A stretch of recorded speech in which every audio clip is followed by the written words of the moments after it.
Welcome back to the Clydesdale Media Podcast. I am Scott Schweitzer. I'm your host, along with my co-host, Kat Shear. And we have what I think is the grittiest athlete I've ever seen in CrossFit, Nick Mathew, with us today.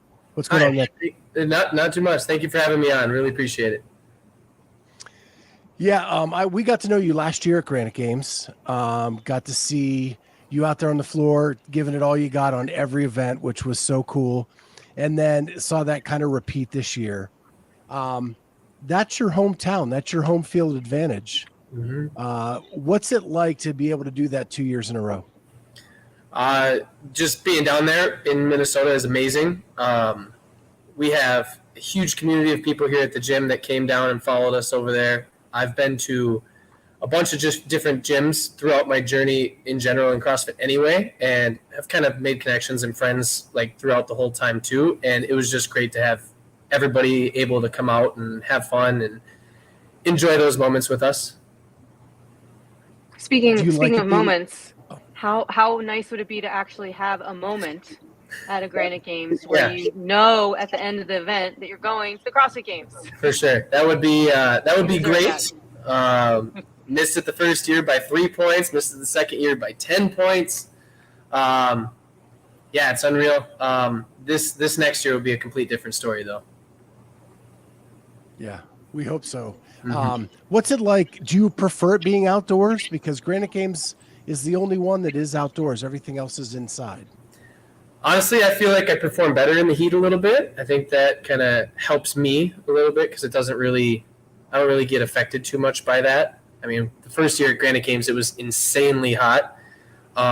Last year we got much better weather, but it still ended up being a little hot out there on the field. Either way, though, I love working out outside. So, how much does the turf play into your strategy or how you train or how you perform that day?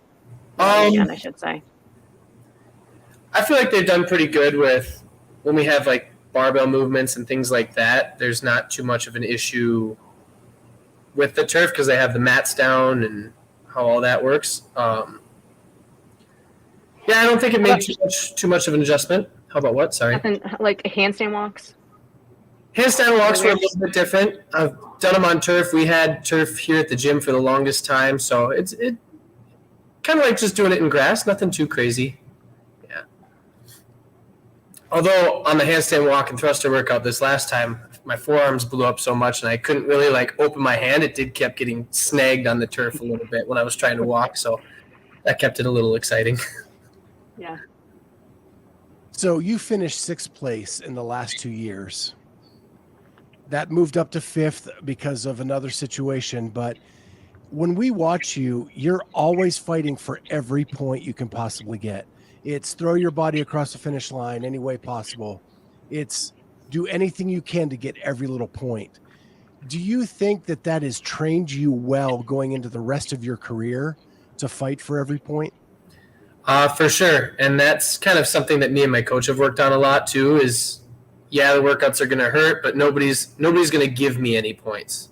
Nobody's just going to let me sneak on through and get the next placing up. Like, I've had to do a lot of work with, the first year with the Granite Games, I stuck the wrong leg over the finish line. So there was like a big mental note of, okay, whatever leg my chip timer is on, like that's the leg that's going over for sure, like 100%. And that has saved me a couple times throughout this season.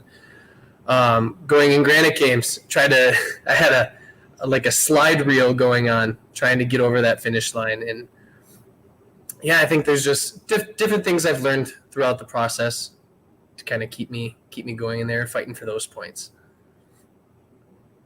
So you're in Minnesota. You grew up there, correct? Mm-hmm.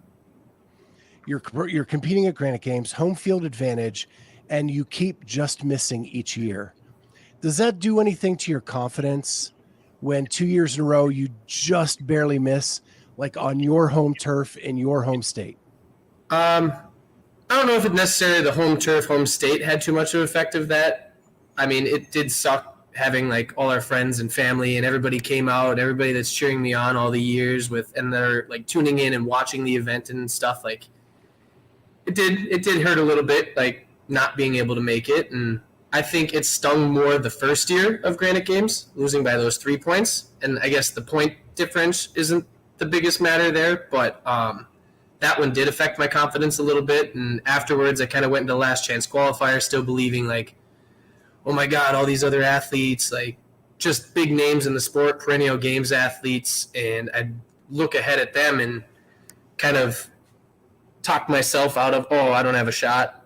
And that kind of happened a lot more last year.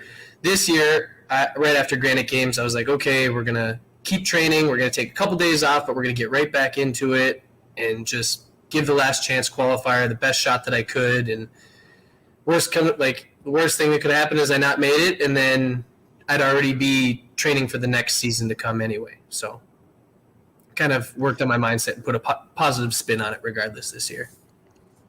So last chance qualifier is done in your home gym. Mm-hmm. You just barely missed through the last chance qualifier. Yep. How many people were there in your gym cheering you on during that weekend? I had a couple of my go-to guys that do my judging and help me like measure the taping on the floor and all that stuff. I had my main guys there, and then a bunch of the other members just kind of came to cheer on. I'd say maybe 10 max.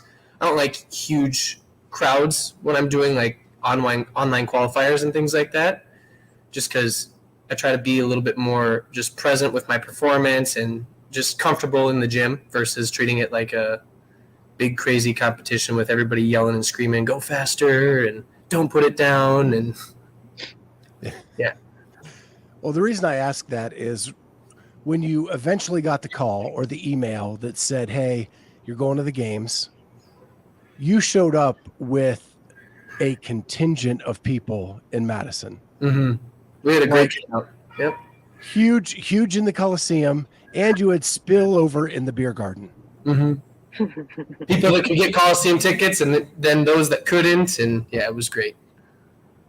It was huge, and they were in neon yellow just to make sure everybody knew who they were. Yep. It was awesome. Yeah, they really came together last minute at the gym, and like the goal was, okay, we make it to the games. Was going to do just like all the other games athletes do and do like a T-shirt fundraiser and things to help kind of fund the weekend. And behind my back, they all came together, and without doing any of that, they just put a little fundraiser on themselves and gave me a big surprise after one of the nights that I was coaching. And then one of our other coaches, she made the shirts, and she made like 100 copies, and she was like, we're just paying for them. We're giving them out for free. Bring some to the games, give them out to other people, and just, yeah, we got a great community over here. So you finally make it to the games. You get that email. What's going through your head when you realize you get your shot? Honestly, I think a little bit, excuse me. I think a little bit was kind of, I don't know about like, I kind of talked to my coach about this too, was it felt like there was a little bit missing. And I think it was kind of from that Granite Games and like from like last chance qualifier and not like officially making it and kind of just getting the call when I was at the gym cleaning one day. What was the other part of your question? Sorry, it was. No, I think I did this to you in an interview too.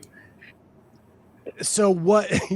So what was your reaction when you finally got the opportunity? So, I mean, reaction when I finally got on the floor, I took it in. Like, our first event was the bike and the toes to bar and chest to bar, and I stood out on the field and I kind of like looked around a little bit. Just, wow, I've been watching this for the last 7 years. And I mean, ultimately, the CrossFit Games was the original reason I got into CrossFit. It wasn't for affiliates. It wasn't for group fitness. It wasn't for anything like that. It was just solely set on making it to the games. And so during a couple of the events, I took it in, sat there at the start line, and just kind of looked around at the crowd and the field and got kind of the feeling of it. And then ultimately just gave it my best effort as soon as that buzzer went off.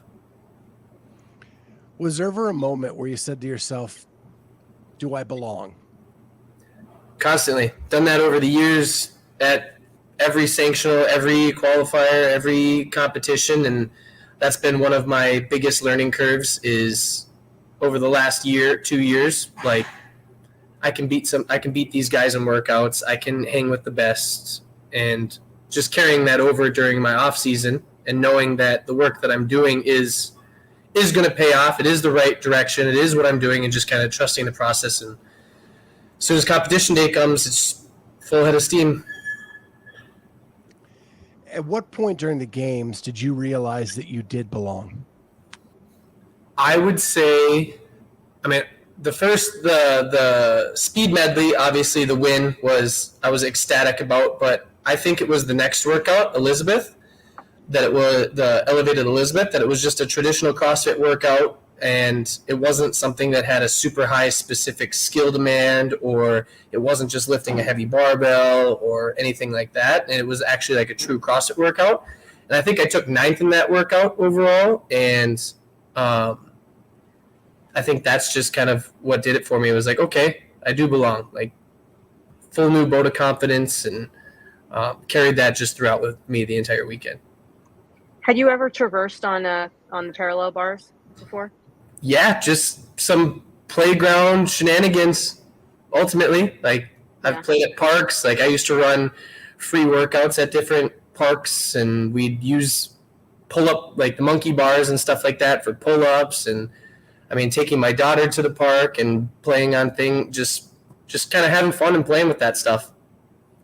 See it in gymnastics all the time, and yeah, it's just a fun little twist on some training.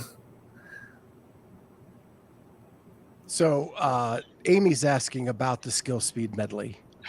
And so like the L-sit press? The whole thing, I think, is what you want. The thing that you won, right? So you start very simplified, right? Round 1. Yeah. And you have to make it through that cut first. Mm-hmm. You do that. That's some single unders. That's regular pegboards. That's you're still doing the 10-10 pistol, and then just a regular handstand walk. Mm-hmm.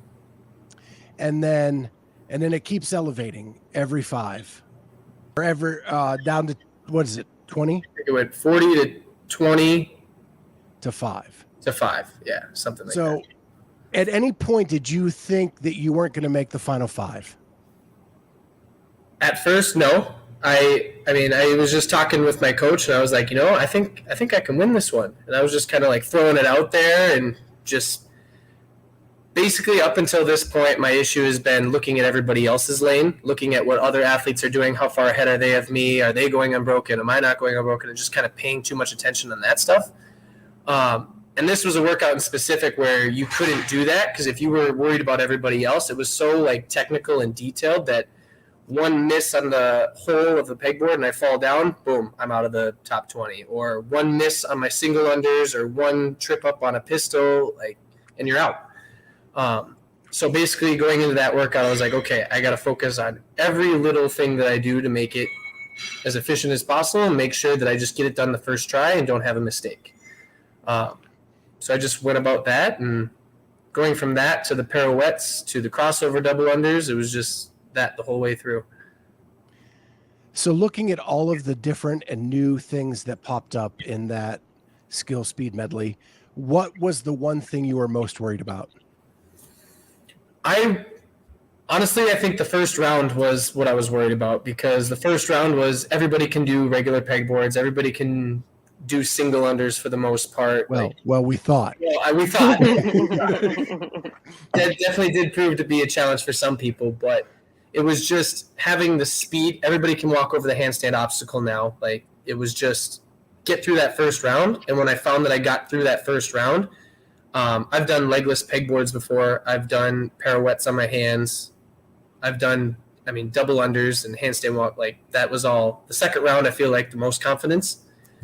And then, the third round, the only thing that was really new was those crossover double unders, and practiced them in the back and kind of got them right away, and was able to adapt and just, again, focus on the details when I was out there. Don't get sucked into other people's race, and just go. Did you have any idea going into that last round that you could take it based on what you had seen in the warm-up area, or knowing who you were up against? I didn't know how anybody else was going to do in that. We weren't really looking around too much in the warm-up area. I knew that I could do the strict pegboard. I knew that wasn't going to be an issue. I knew that I had the ability to do the crossover double unders.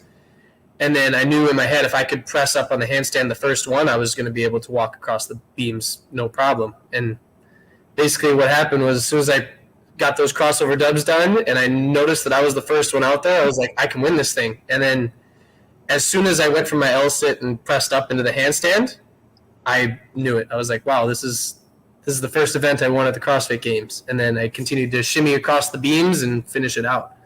So Very cool. yeah, it was. So Amy was asking, was this the event that made you feel like you belonged? But you said that wasn't until the next event. Yeah. Was it because you knew you were good at these skills and you needed to move to something else that maybe you weren't as good at to know you belonged? Yes, and something like Elizabeth, where it was moderate weight, barbell cycling, and just a traditional CrossFit Metcon. I feel like those are kind of my weaknesses, believe it or not. CrossFit's my weakness. I feel like I have no problems lifting a heavy bar. I have no problems doing like a long mono piece. I have no problems apparently with the high skill gymnastics, adapt to new movements kind of thing. But just a traditional CrossFit WOD was the most that I was nervous for. And when I took 9th in that one, I was ecstatic, and that kind of gave me a huge boost of confidence going for the rest of the weekend. So we have to talk about your other win, and that is the sandbag. And I will have to say that you and Jacqueline Dahlstrom were the two wow moments for me in that event. Yeah, she did You amazing. are smaller in stature than most of the men that made it to the end. You are smaller in stature than all of the men who made it to the end. And the same with her on the women's side. Mm-hmm. And you hung with those big guys on that sandbag. Did you get any training in strongman before you went? Was it one of those things where you just adapted in the moment and that's just what you're good at? Yeah, I've done strongman things in the past, not like official events, not working with coaches or anything like that. It was just picking up a heavy sandbag at the gym. The most I've ever lifted was 250 pounds before that. So that was kind of just new in general going throughout the whole event. And basically my thought process in the back was like, okay, I can lift the 250 for reps in a WOD, and it's only 10-pound increments. So we're going to figure out like only 10 pounds isn't that big of a jump. So it was kind of just new going all the way up. But my beginnings before CrossFit was powerlifting, bodybuilding, just lifting to get big, lifting to get strong just in the gym. And when I came into CrossFit, I had already kind of that prerequisite strength to be able to like lift the numbers. So then that was just the bread and butter. Love throwing around some heavy weights. It was obvious you did. And then when it became speed with a lot lighter weight, Mm-hmm. it was just your game to get there. Yeah, So, what hit me there was same thing with that the chip timer on my foot. Like Guy beat me up on the platform, but I stuck my left foot across at the same time he finally got his leg across, and we pulled out that 0.2 of a second tie or whatever it was. yeah, that's unreal to tie in that thing after all that. One of the longest events ever in CrossFit. Yeah, Because you guys broke the test, and they had to bring out another bag. for and sure. Then it comes down to an exact to the hundredths of a second tie. Mm-hmm.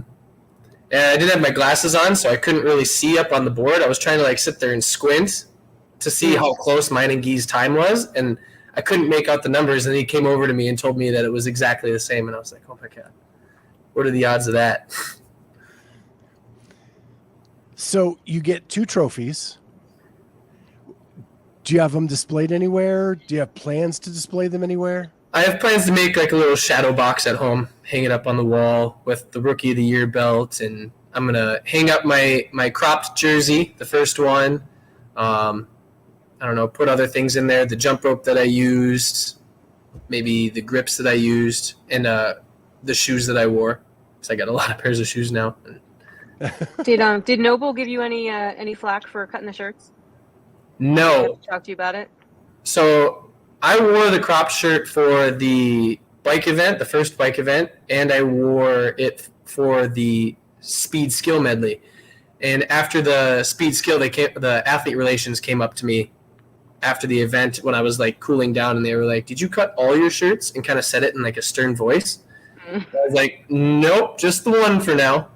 And they were like, "Okay," and turned around and walked away. I was like, "Okay, I probably should keep my shirts Not do normal that for the rest anymore. of the event." Yeah, not do that. But then the next day I came in and athlete relations came up to me and they were like, "What? No crop top today?" I was like, "Well, there's my green light." So we went back and we cut just one other one. So I think I had 4 T-shirts and we cut 2 of them. And I just cycled through those 2 for the rest of the weekend, basically. Yeah, cool. I So always wonder about that. a little behind the scenes of the Clydesdale world is that Kat likes to cut up all of the shirts we get for our media team. Yep. And so she has like it looks like a pizza cutter Nice. to cut Yeah. shirts. And For she's like fabric, on the yeah. floor cutting everybody's shirts, sleeves off, crop That's good. top, For all sure. that. So Yeah, we just used a pair of scissors that were in the lobby. At lobby of the hotel we were staying at. We just ran down and grabbed some. yeah, Kat will have to send you the tool because you just really That's awesome. just roll it across like a pizza cutter. Hey, Done. Crazy. I'll take it. Make things easier. You don't get the little tiny like little arrow, The pointy jagged, pieces yeah. and everything. No jagged edges. Yep. No jagged edges. I mean, that could make some part to the authentic part of it, though. True. Yeah. Depends on what you're going for. Yeah, for sure. So Amy wants to know, what hair products do you use Wow. to get the syndrome hairstyle? Syndrome, Incredibles. That's good. I just use Axe, just paste, dry look stuff for my hair. Basically, just throw it in my hands and just shake my hair around in the morning and good to go. Becomes a disaster No throughout the fuss, day no anyway. muss. Huh? No fuss, no muss. Yep, exactly. Yeah. So, I have a couple questions about the games, and then I want to kind of go back in history a little bit. But other than the 2 events you won, what was your favorite event? Yeah, definitely biased on those 2. I would say, I'd say the event that I was most proud of myself was the sled push and clean and jerk workout. For like a personal win, normally I'm not so good at sled pushing or, comparatively to the rest of the field, as we may have saw at Granite Games. That workout just destroyed me with that sled push.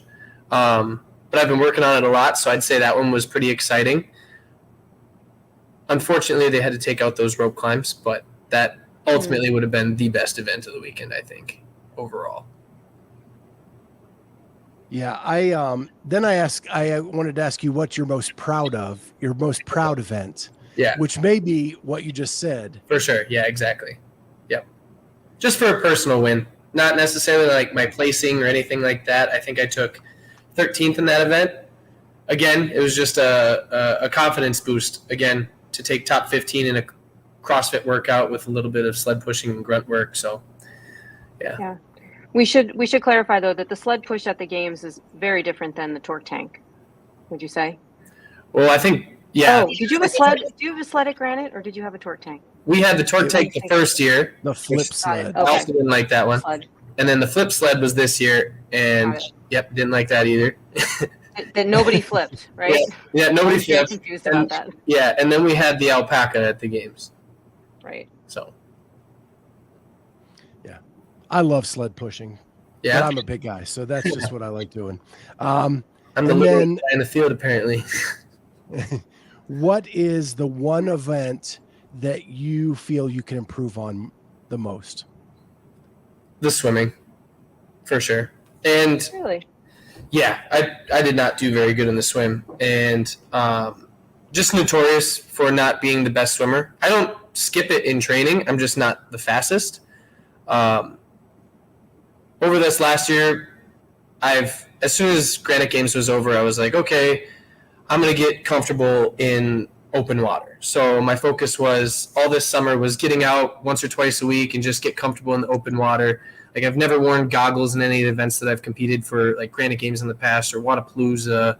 I just never wore goggles in the water because it would make me freak out if I opened my eyes and I couldn't see anything. And basically got comfortable with that and stayed out of the pool for a little bit. And yeah, just going into the games, all of a sudden I put in a pool workout that has a 50-meter swim. So it had nothing to do with distance.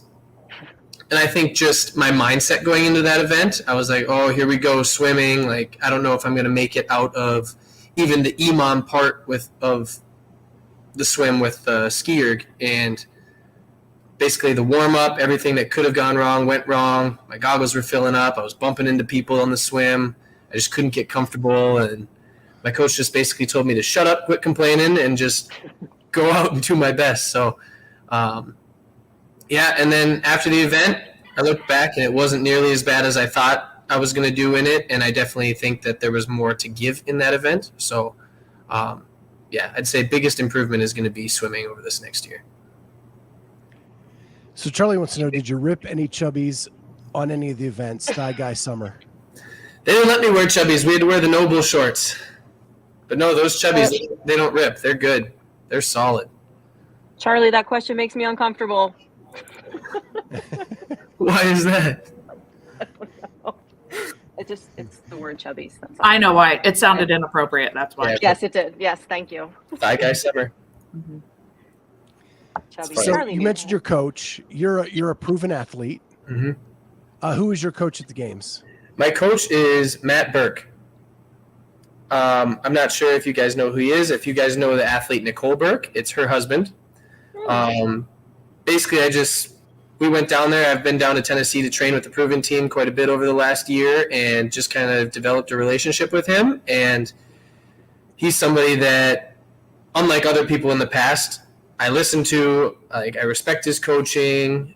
When he tells me something, like, I actually listen to it, and we talk and have great communication. And it just ended up being really great. He came up for Granite Games, basically stayed at my house, coached me through everything, ran me through every warm-up, made sure I was eating, made sure I was sleeping right and relaxing when I need to and focusing when I needed to. And it just turned out to be a really good coaching relationship and great friend. And, yeah, it's been awesome working with him.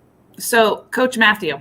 Yes. Being a coach myself, I know that sometimes coaches are like the worst athletes, like listening to their coach. I mean, Yeah. So tell me how you find that balance of like turning off what you know as a coach and listening to someone else tell you what to do. I mean, I'd say it's not uncommon to say that that's hard, especially when I feel like I have a lot of answers for like the members and things like that at my gym. But it's also a part of like leading by example. Like, what am I going to tell a member if they come up and they fight with me about not wanting to be coached or feeling like they're at a great spot that they don't need coaching? So if I can show that even I need coaching, which I do, then it can kind of transfer onto them and give them a different outlook going forward with their own health and fitness. How often are you able to pop into class? I'm going to be doing that a lot more over this year, but I've popped into a good amount, maybe every couple weeks, just hopping in. They do all the same programming I do in terms of my competitor, the Proven Compete track, and it's good because one thing I've learned throughout the process is just if it's going to work for me, it'll work for other people. So why give them something different if what I'm doing is working and what they're watching me do on Instagram and Facebook and in the gym when they're in there and when I'm during open gym. So we kind of all do the same thing and we have fun. And if I got extra pieces that I have throughout the day, a lot of times they'll hop in with me in open gym and we'll do that. We've started this new thing, a 40-minute EMOM Fridays. So we make a nice little 40-minute EMOM of workout every Friday, and we have like 8 or 9 people at open gym that hop in, and we just kind of cycle through stations, and yeah, just makes it for better community and environment just in general when we're here in the gym. So you have many different roles, your dad, your coach, your competitive athlete. Tell us like what a day, now that you're out of kind of games training, right? You're off season. Like what is a regular, no, we're full in. I'm in. We're in games training again. Take us through a day in the life of Coach Nick. Day in life. Oh man. Well, wake up. Okay. I'm going to preface this with try to wake up. Anywhere from like 7 to 8 p.m. Some days I'm a little bit more tired, so I sleep a little bit longer than that. Or 8 a.m. Not Okay, PM. I was going to say PM. Okay, we're doing the third shift. Yeah, I'm over nights. No, 8 a.m. We get up, sit and eat breakfast, watch a Disney movie with the kiddo every morning. Right now we're currently on Ice Age. We're just kind of working through all the movies. Yeah, and it's just kind of like our relaxed time, our hangout time, our bonding time, and then I drive her to preschool or daycare or my mom's or whatever, wherever she's going for the day. After that, I head to the gym. Some days I have chiro appointments. Some days I go to cryotherapy. And then I usually start working out. Again, preference with try. Anywhere from like 9:30 to like 10:30, somewhere in that range. And I'll do my first session until noon. When noon comes, we have a noon class that comes in, and we have no open gym overlapping classes. Don't have the biggest facility in the world, but so it makes it easier that way. Sometimes I'll jump into noon class. Sometimes I'll just do my head coach GM work throughout that time from noon until about 3 o'clock. From 3 until 4 is usually open gym, so I'll grab a couple people and we'll do a WOD and a couple pieces and try to jam pack that hour. And then I coach from 4 until 7:30 at night, at least 3 or 4 days throughout the week. And then close up, clean the gym, make sure everything's all organized and stuff, head home. And then I'll usually work out in my garage from like 9 till 10, and then eat food, stretch, go to bed by 11, and do it all again the next day. So forgive me, I lost my headphones for a brief moment during this interview, but your IG handle is Coach Nick, but you're an athlete. Which do you identify with more, being a coach or being an athlete? Well, coaching pays the bills right now, so I mean, I'd say I'm equally into both. I've been doing this for 6, almost 7 years now, and kind of found my routine. And I think coaching gives me structure to my days, so I don't let my days kind of waste by if I wasn't doing anything. So it forces me to like work fast, get the things that I need to get in done. And just keeps me kind of on task and structured ultimately. So how did you get to coaching? Like, did you study exercise science, or did you have any of that kind of background, or were you just like, this is kind of what I've fallen in love with and this is what I want to do? Nope. So yeah, I started personal training 10 years ago. Just jumped I worked at a global gym, Fitness 19, right out of high school, and was kind of just a sales guy. Turned into personal training after maybe 6 months of being there. Developed personal training experience and knowledge over the next 3-4 years there, and then moved on and kind of built my own business and basically freelance train in other gyms for a couple years. And then I opened up my own studio where I did I had a nutrition bar, so we did smoothies. It was a personal training studio as well. I had other coaches and stuff working with me there. We did that for 3 years, and then COVID hit. I sold that place, and right around the same time, the owner of the gym that I'm at now called me and said that they were in need of a general manager. And basically, I just pushed all the eggs in one basket and was like, okay, I'm going to work in a CrossFit gym. I'm going to compete in CrossFit. I'm going to do all of it in the same place instead of hopping around to all kinds of different places. Because I had a lot of travel time. Because I'd be at my studio, and then I would drive to the CrossFit gym to work out, and then I'd drive back to my studio, and it was just not efficient. And then, yeah, I just kind of took over here. I'm going to be an owner probably by the end of the year, and just keep the ball rolling here. So coaching's been something I've been doing for 10 years now. So, What's the name of your affiliate? CrossFit Minnetonka. Okay. Yep. So if you're ever in Minneapolis, it's only like 10 minutes north or west, something like that. I'm sorry. All I can think of is the Prince Purple Rain movie in Lake Minnetonka, but it's referenced in an old 80s movie Prince. that starred Prince. Okay. We're old, Nick. We're masters athletes on this podcast. Yeah. So. I think I maybe know one Prince song. Oh my God. Okay, but have you seen Top Gun? Not I've seen the old one. Okay. Oh, okay. Okay. Okay. Like maybe not sat down and straight through, but I get the gist of it. Okay. Frozen You just 1 or lost Frozen Amy. 2 with your daughter? What's your best? Frozen 1. Gotta go OG. Okay. Yeah. I agree with that. Yeah. Our listener Elise says Frozen 2 for sure. Have you got to Finding Nemo yet? Yep, already done with that. And my rule is one. once we watch the movie, we can't go back because she has a tendency to want to watch things over and over and over, like Encanto. And I'm like, no, we're calling it 1 and we're moving on. But Encanto is good though. It is good. It is good for They're sure. all good. They're all good. You're right. They are. Ice right. Age is good. There's lots of Ice Ages to get through though. Exactly. Just got done with Toy Story 1 through whatever, and now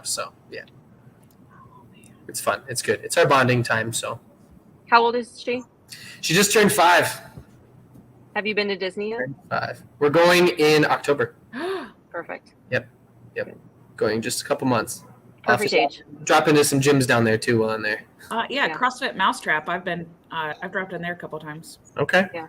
I'll put it on the list. And the guy, the owner was from Ohio, and we're from Ohio. Most of us. Oh, Here, so perfect.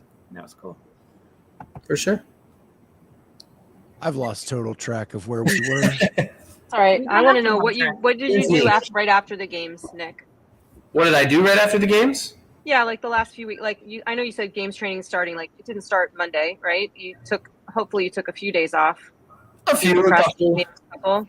Yeah, I took maybe 3 or 4 days off just to get back in the swing of work and make sure that the gym was taken care of, cover shifts for other people that needed it since they took all my shifts while I was gone, answered emails and got appointments and all that stuff on the books for new people coming to the gym, intros and on-ramps and all that stuff. Because the owner's actually out of town as well. So took on all that stuff when I got back. Probably Thursday, Friday last week is when I really started getting back into working out, or last week, 2 weeks ago. And just got back into the rhythm. Didn't do anything too crazy. I would say this week is the most intense week that I'm going to have. But I definitely started working out again right away. Elise says she saw you dancing or singing at some point in time. Yep. The last week and a half. Yep, made it to the Instagram with some dance moves post snatching. Some fun stuff. Are you courting any sponsors right now? No sponsors as of this moment. I've talked to a couple people right now and just got an agent so that we can start to work on that as things are coming through. But as of right now, nope. Coaching still pays the bills, not fitnessing yet. Sure. The agent will help with that though. That's good. For sure. With the crowd of people you had at the games, what was the party like on Sunday night? Well, actually, a lot of people that were there had to go back because they had to work their jobs on Monday and stuff like that. So, and plus the award ceremony and stuff took a while to get through. So after the event, a lot of people kind of start making their way out of the facility instead of staying for the entire thing. But that after party was awesome. Yeah, after party was great. The one that CrossFit put on, that was good. How did it compare to some of the old Granite Games after parties? Because those are pretty wild too. I don't think I've been to really many after parties. So you haven't been to a Granite Games after party? 2019? Nope. Oh my god. So I got all my drinking and partying and all that stuff basically out of my system before I even turned 21. So basically from 21 on until where I'm at now, there hasn't been any alcohol, any parties, any going to bars I don't drink beer at dinner. I drink water, stuff like that.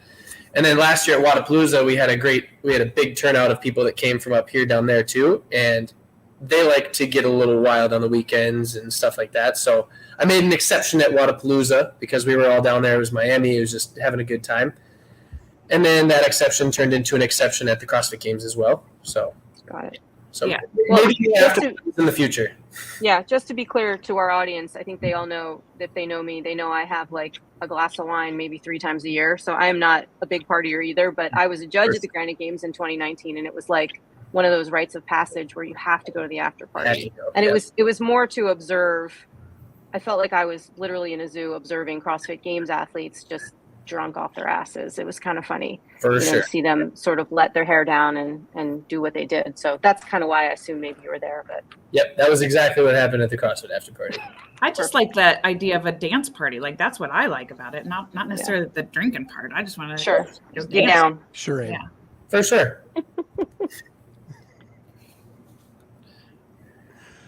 All right. Oh, good grief. So things have changed dramatically, I'm sure, for you since the games with your social media. You're probably getting a lot more attention, a lot more podcasts are calling, all of that kind of stuff. How do you keep that in balance moving forward and still be the great dad, the great coach, and the great athlete that you're becoming? I would say just it comes down to that routine. Like nothing, I'm not going to let anything interrupt mine and my daughter's time in the morning. I'm not going to let anything interrupt my workout time. So like times like this where I don't have as much GM work to do or kind of areas like that, just kind of fitting them in when we can and going from there, even if they have to be scheduled out a bit. But schedule and routine is pretty important to me. So yeah, I don't want to screw anything like that up because then it's just a cluster after that. Then it's just madness. Nick, do you have just any answered off-season this. plans, competing wise? I want to do Rogue, so that's the big one right now. I'm assuming I'm not getting an invite, so I got to do the qualifier coming up here this weekend, so that'll be fine. Wadapalooza for sure. Never gonna miss Wadapalooza. Will you do it that individually, or will you like go for fun on a team? Individually. As an individual? I think for the ultimate goal of winning the CrossFit Games, it's just better to get more experience going individual at this stuff. And I've tried the whole team thing when I first did CrossFit, and I don't like that as much. Okay. I like the individual sports. I think I know the answer to this, but with everything that's happened and evaluating kind of your performance over this year, any changes to your training or anything coming up this year? Not too much changes. It's just kind of, I think this year just proved that the process is working and to just keep trusting it and keep going after it. And obviously there's a lot of things to work on. There's a lot of different areas of just that can be better just in general. So I say just getting even more of a kind of obsessive mindset when it comes to training and making sure that I get all my pieces in, making sure that my nutrition's tight, my sleep schedule is okay, and not just kind of saying, it's fine. Whereas in the past years, there's been some of that. So some inconsistencies, I would say. So yeah, just crossing the T's, dotting the I's, staying dialed in. What is your athletic background that gives you the predisposition to be good at CrossFit? I started, the first sports I got into was baseball. Then I got into football after that. And towards the end of middle school, going into high school, I was into wrestling. And by far, I think wrestling was my favorite sport just because it was more of a, and throughout this whole time, I always had like weightlifting in the background of that. Like middle school, like sixth grade is when I picked up weights for the first time. And that's been like a constant my entire life. Like I've always been in the gym outside of sports. And I think that it was always just you versus you. It's like, that's what I like about individual competition. It's the work you're going to put in while nobody else is looking is everybody's going to see when it comes to game day. Wrestling was notorious for that when like you either prepared for the match or you're going to get your ass kicked. Sorry if my language, but yeah, that's basically it. Yeah. And I think just with CrossFit, it keeps me tied in that way. Like every wrestler that we've had on has said that what it does for them is you have to be comfortable in uncomfortable positions. Sorry, you kind of blurted out a little bit on that last. So you need to be comfortable in uncomfortable positions when wrestling. Mm-hmm. You're never in a comfortable position during a match. For sure. And that allows you to embrace the suck, the pain cave, whatever they call that. Mm-hmm. Is that something that you relate to? Yeah. I mean, you give it hell. Like, you signed up for it. Like, you decided to do it. It'll be done eventually. You just have to get through it. And that's kind of like what wrestling practices were all about back in the day. Was, I mean, hour and a half, 2-hour practices after school every day, to showing up on Thanksgiving morning to get 6-mile runs in with the team, or coaches' practices before school. It was like, you signed up for it. Like, you're either going to do it or you're just going to quit. And yeah, just makes you more mentally tough and disciplined and consistent. And I feel like all that just helps in just life in general.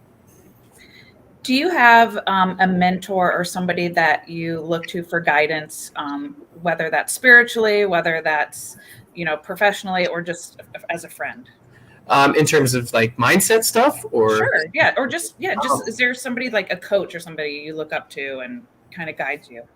Nothing too specific. Part of like my business over the last 10 years was a lot of personal development. So listening to different speakers and going to different events that help work on that mindset, and like learning how to flip that script. And I think that stuff is pretty like reading books and stuff. And I feel like all that's pretty embedded into my brain. So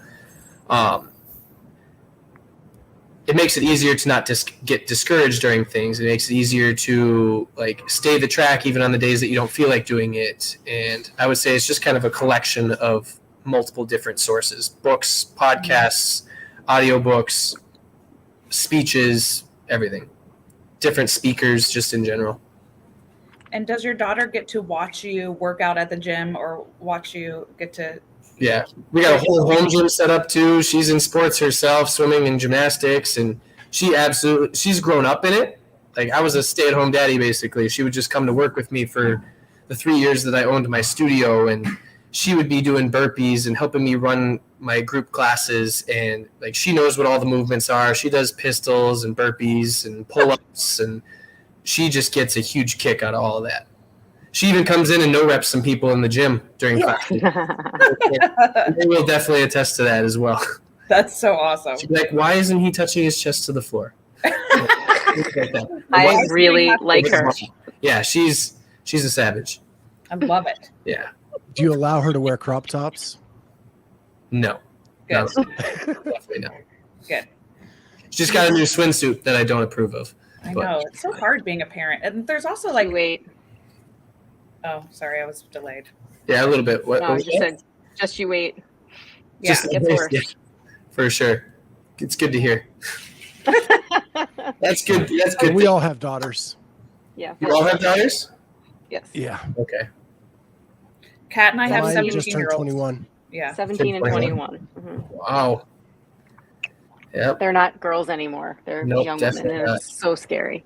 They're definitely wearing crop tops. Yeah. They're not Hopefully- wearing crop hopefully tops. when I That's the come out- problem. What was that, Nick, Nick? are you competitive in other ways in your life? Do you like to play games or cards or Yeah. pick up stuff? Yeah, we play games at home with the kiddo. She's extremely good at goldfish, but I don't let her win by any means in anything. She does beat me fair and square sometimes, though, and I'm not a good loser when it comes to that. But like, we play Old Maid, and you know how like you're supposed to not get the Old Maid? If I get it in my hand, I know which card she always draws. She like always draws the one on the far left, so I'll always put the Old Maid on that one, so she takes it. So I don't know if that's strategy or something with that. You know what? Learning how to lose is an important skill. This is true. I feel like I've done that a lot in my CrossFit career, though. So you got to you're win not at Old gonna do Maid. it in Old Yeah, Maid. win Old Maid. That's it. Yeah, that's it. Damn it. Come on now. I think my girlfriend, she's more competitive with just literally everything under the sun. Oh, More, yeah? more so than I am, for sure. Does she do CrossFit? She does. She does more local throwdowns and things like that, but yeah, Mhm. she's pretty competitive in that. That's cool that you can all share that, though. Yeah, definitely. Makes it fun. Makes it fun, and then Corey growing up in that as well. Right. Already knowing to eat healthy and work out, and that stuff is just part of daily life. Right. No different. Just Yep. normal. Yep, it's just normal. Well, Nick, this has been a blast. We want Yeah. to thank you so much for jumping on with us. Awesome. Thank you. This has been great, for sure. If there's anything we can do to help you, please let us know. We're big Definitely fans. will. Yeah, for sure. Thank you so much.